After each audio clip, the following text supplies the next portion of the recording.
the frosty air from Brynn's quick questions. She'd wanted to distract Jim, get his piercing eyes off her. What about its emergency locator transmitter? Can't they pinpoint it? Collins shook his head. The plane didn't make its scheduled landing at the Hillsdale airport last night. Calls to other airports confirmed it hadn't landed anywhere within 200 miles. And as for the ELT, no one can pick up anything. You've got to be in line of sight to pick up the signal, and the crappy weather is keeping away the search planes. Or it's possible the ELT is damaged and not working. Not working? I thought those things were indestructible. The words tripped out of Brynn's mouth as she stared at the sheriff. They run on batteries, was the dour reply. Or can be turned off.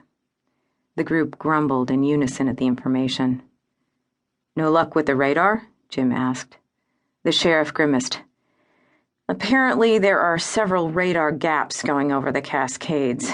The hunter's visual spot was farther north than where the plane last appeared on radar. That valley's the best place we've got to start, and this weather isn't going to let up. So we've got to go in on foot. Collins paused. One more thing. Three gazes locked onto his, and Brynn tensed at the heavy discomfort in his eyes. What worse news could he tell us? Collins rubbed his lips together. What? Jim asked sharply. What is it? I got a call from the US Marshal's office early this morning. Looks like the plane's one of their transports. Transport? A plane packed full of convicts? I thought they flew the big stuff. You said this plane was small. Brynn's stomach twisted. Collins shook his head. This was a lease. They were moving a single prisoner back to Portland. The caller also told me there were 2 pilots and a marshal on board. Brynn's stomach relaxed the littlest bit. Only one convict. What kind of prisoner? What'd he do? Thomas cut to the chase. The dark man didn't usually say much, but when he did, it was direct and to the point. The huge Alaskan hoarded words like $1,000 bills. Extremely dangerous was the phrase the marshal used to describe him. Collins's brown eyes glanced at Brynn.